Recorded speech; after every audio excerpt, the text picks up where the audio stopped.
Hi everyone, and welcome back to another App Tutor tutorial video. If you need to screen record your MacBook screen, whether you're doing a tutorial or a gaming video, just follow my steps. So we won't be needing any third-party apps or software in order to do this because every Mac has a built-in screen recording tool, and in order to open that tool, you're going to press the Command button, the Shift button, and number 5 on your keyboard all at the same time.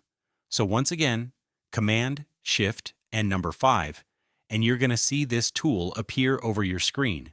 And this will allow us to take a screenshot of whatever it is you have on your screen, but I will simply select this button, which is going to allow me to screen record my entire MacBook screen. Once this is selected, click on the Record button, and you will now start a screen recording of your Mac's screen, and you'll have a little icon in your taskbar that looks like a square inside of a circle.